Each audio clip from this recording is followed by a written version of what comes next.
ദൈവത്തിൻ്റെ അതിപരിശുദ്ധ നാമം വാഴ്ത്തപ്പെടുമാറാകട്ടെ.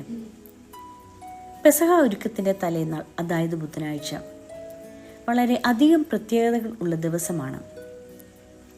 ബുധനാഴ്ച രാവിലെ യേശുവും ശിഷ്യന്മാരും ചേർന്ന് ദേവാലയത്തിൽ പോവുകയും ഒലിവ് മലയിൽ പോയി പ്രാർത്ഥന കഴിച്ചും തന്നെ കേൾക്കുവാൻ വന്നവരോട് ദീർഘമായ പ്രസംഗങ്ങൾ കൂടെയാണ് യേശുക്രിസ്തു ജനങ്ങളെ അഭിസംബോധന ചെയ്തത്. ഈ സമയങ്ങളിൽ ധാരാളം ഉപമകൾ നാം കണ്ടുമുട്ടുന്നുണ്ട്. അതിൽ കൂടുതലും അന്ത്യ ന്യായവിധികളെക്കുറിച്ചുള്ള ഉപമകളായിരുന്നു. എന്നാൽ ആ ദിവസം ഒരു ഗൂഢാലോചനയുടെ ദിവസമായി മാറുന്നതായും നാം കാണുന്നു. യേശുവിൻ്റെ ശുശ്രൂഷയ്ക്ക് എതിരായി പള്ളിപ്രമാണികളും ഇസ്രായേലിലെ വലിയ പണ്ഡിതന്മാരും അവനെ കൊല്ലുവാൻ ആലോചനയിട്ട ദിവസമായി മാറുന്നു. അതേപോലെ തന്നെ യേശുവിൻ്റെ ശിഷ്യന്മാരിൽ ഒരുവനായ ഇസ്കരിയാത്ത് യൂദായിൽ സാത്താൻ പ്രവേശിച്ച് പുരോഹിതന്മാരുടെയും പടയാളികളുടെയും അടുക്കൽ ചെന്ന് അവനെ കാണിച്ചു കൊടുക്കുവാൻ വഴികൾ ആലോചിച്ച് ആ ദിവസമായി മാറുന്നു.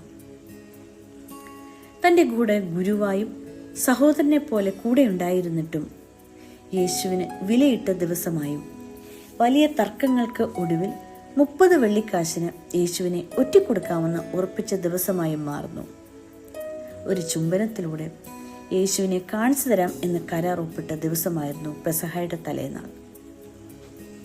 ഇന്നത്തെ അല്പനേരത്തെ ധ്യാനത്തിനായി തിരഞ്ഞെടുത്തിരിക്കുന്ന വേദഭാഗം വിശുദ്ധ മത്തായി എഴുതിയ സുവിശേഷം 25-ാം അധ്യായം 14 മുതൽ 46 വരെയുള്ള വാക്യങ്ങൾ.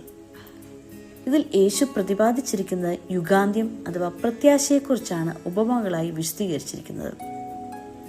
യേശു ഒലിവ് മലയിൽ പ്രാർത്ഥിക്കുവാൻ കയറിപ്പോകുമ്പോൾ ശിഷ്യന്മാരോട് പറഞ്ഞത് നിങ്ങൾ ഉണർന്നിരുന്ന് പ്രാർത്ഥിക്കുക എന്നൊരു ആഹ്വാനമായിരുന്നു.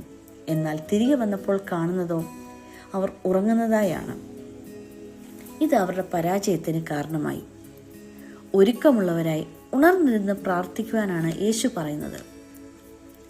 യേശുക്രിസ്തുവിലൂടെ നമുക്ക് ലഭിച്ചത് ദൈവരാജ്യത്തിന്റെ പൂർത്തീകരണമാണ്. നാമും പ്രത്യാശയുള്ളവരായി ഉറങ്ങാതെ ഉണർന്നിരുന്ന് പ്രാർത്ഥിക്കുവാൻ ശ്രമിക്കാം. ഈ അധ്യായത്തിൽ തന്നെയുള്ള മറ്റൊരു ഉപമയാണ് താലന്തുകളുടെ ഉപമ. നല്ലവനും വിശ്വസ്തനുമായ ദാസനെ എന്ന വിളി കേട്ട് യുഗാന്ത്യത്തിനായി കാത്തിരിക്കാം.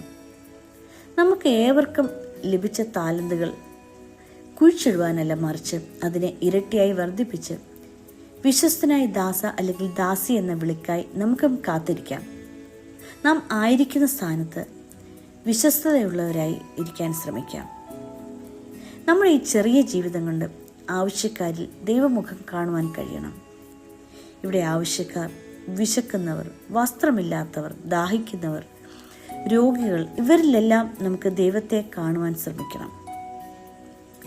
ഉണർന്നിരിക്കേണ്ടത് അഥവാ ഒരുങ്ങിയിരിക്കേണ്ടത് ഇന്നിൻ്റെ ആവശ്യകതയാണ്. ഇന്ന് ലോകം വലിയൊരു ദുരന്തമാണ് അനുഭവിക്കുന്നത്.